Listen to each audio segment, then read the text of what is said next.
We'll start on the pole from Guilford, Connecticut. It's the number 16 of Dave Zemke. Outside of him, driving the number 5 from Clinton, Connecticut, it's Glenn Colvin. In the second row, let's welcome the number 28. It is Jay Lozniak from Westport, Connecticut. Starting in position number 4 will be the number 73, M&N Old School Emery Sand and Nemensky Plumbing bring us Ashaway, Rhode Island's Joe Perry. Outside of him will be the number 6 machine, that is Larry Goss from North Windham, Connecticut.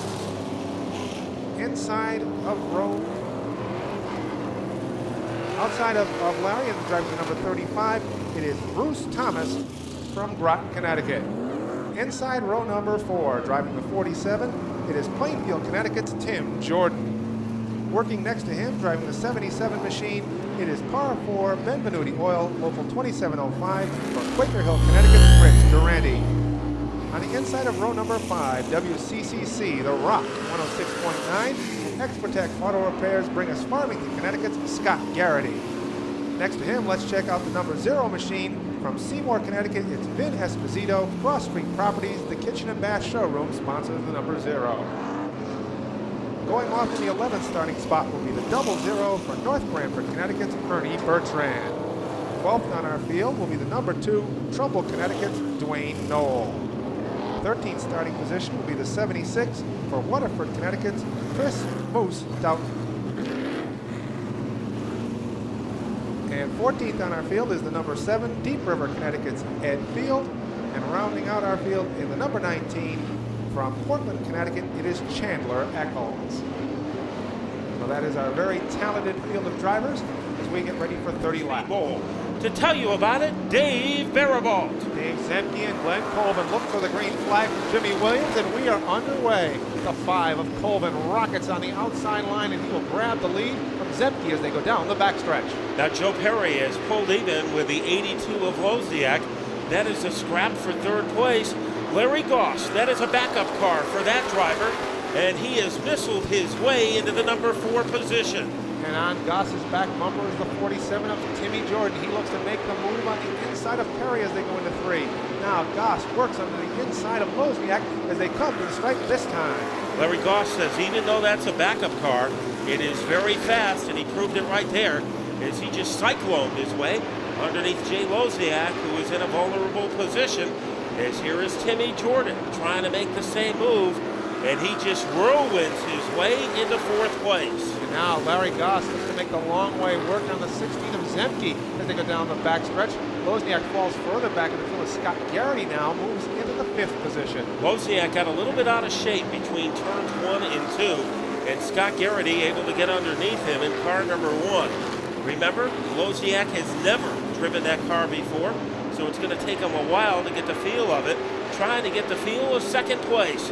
Larry Goss outside. Remember that new compound put on the outside groove, and it worked pretty well that time for Larry Goss. Goss powers that backup machine into 2nd place, and following on his heels is the 47 of Jordan, who drops into 3rd. 4th we have Zemke, 5th Garrity, and 6th Lozniak. Now Bruce Thomas in 7th place. He is driving a backup car, but a car that's had a lot of success at the Speedbowl. A championship car driven in the past by Corey Hutchings. Best battle on the track is for 5th. Dive bombing his way underneath is Jay Lozniak, and maybe he's getting the feel of that car a little quicker than a lot of people anticipated. A little jitterbugging as that car, like a pendulum, all over the racetrack. Ernie Bertrand takes it into the center of the infield. Glenn Colvin trying for his 2nd straight victory. Colvin leads the pack into turn number 1. He is being chased down by the 6 of Goss, who nips at that lead as they go down the backstretch. Timmy Jordan runs to the 3rd position. Then you have to go back a ways to get to Dave Zemke. In 4th place, a little contact deeper in the field as Perry got together with the 76 of Moose Doughton, but he gives Moose time to recover, and Moose currently runs in about 9th place. That lead has evaporated for the 5 of Glenn Colvin. Now Goss is on his back bumper, looking to grab the spot away as they go into turn number 1. Once again, he looks to that backside. They are still down the backstretch going into turn number 3 in single file. As Goss all over the back of Colvin's car. like steam on a bathroom mirror. He will take it to the outside. Now trying to make that crossover move. Goss looks tough. Jordan in for third place, and Colvin is able to fight both of them off. And now Goss will try to make one more run as they come off turn number 3 for that top position. But Colvin is able to hold him off as they tear into turn number 1. Here's Timmy Jordan. He'll look to the outside. Now Glenn Colvin said a week ago, although he got the win, it didn't feel like a victory. There was no smoke show, no celebration with the fans.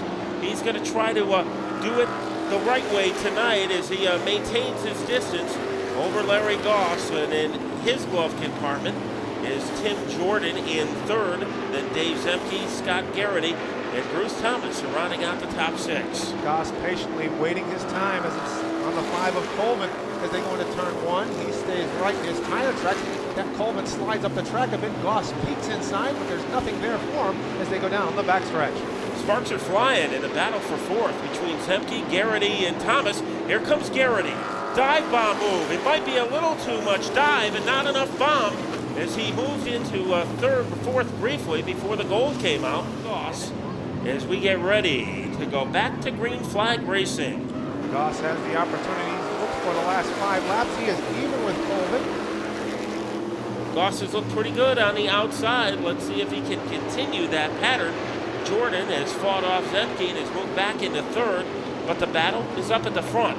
Like a lightning bolt, Glenn Colvin is back into a lead by about a bumper over Larry Goss. Those two cars attached together, racing to turn number 2 and down the backstretch. It is Goss now who sticks his nose out from the 6 machine. Colvin pulls even, they'll come together, still even, as Jordan is now to the inside, but we have trouble on the backstretch. The 19 of Chandler, Eccles, and Here at the bowl.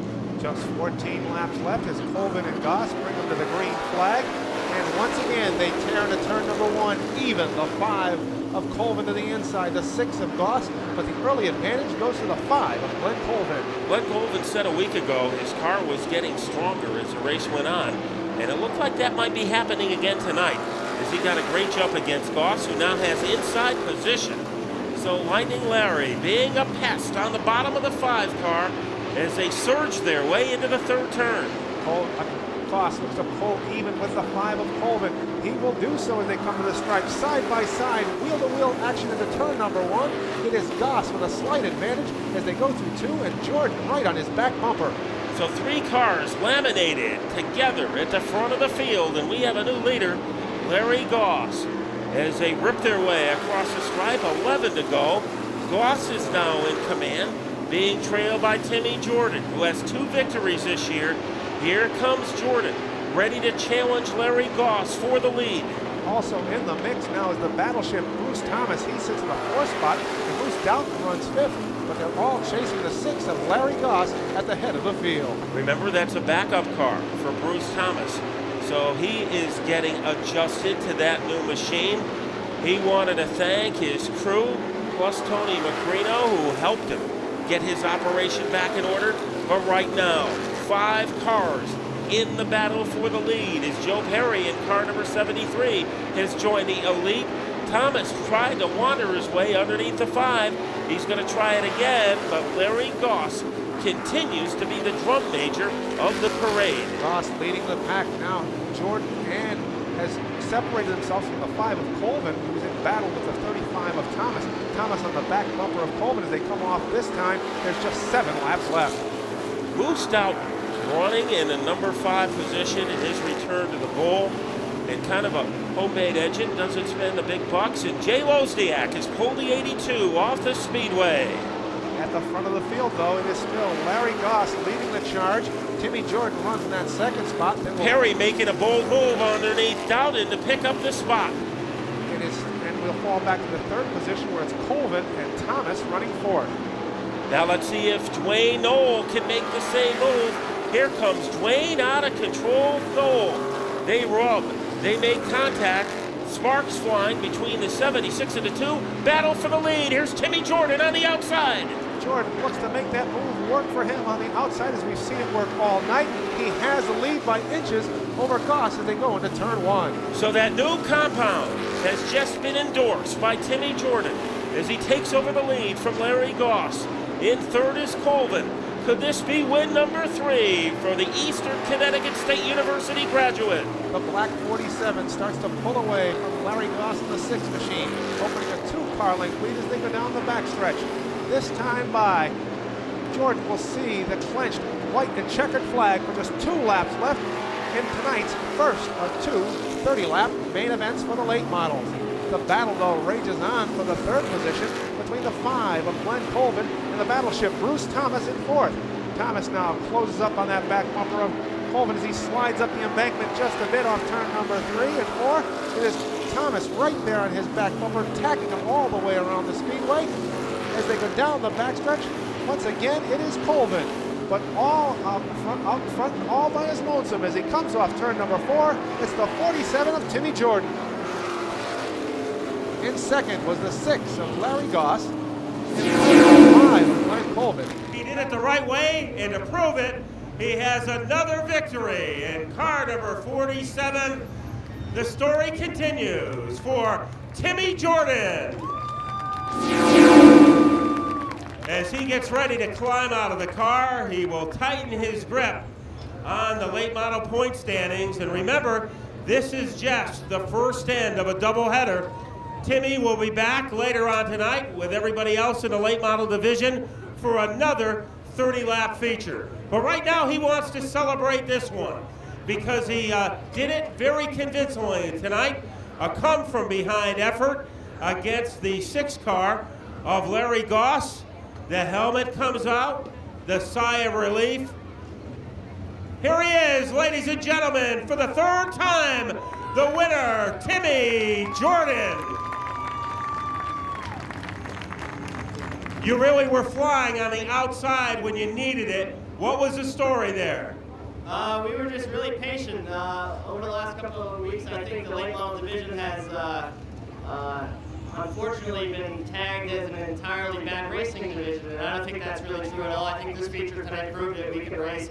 It's just a couple bad eggs, and it was a really good feature event. Just being patient, not using a bumper, letting people race in front, fill a hole when you can, and just good, clean racing. It should be like that every night, every weekend, and I hope the second race is like that, because that was a pretty cool race to be involved in.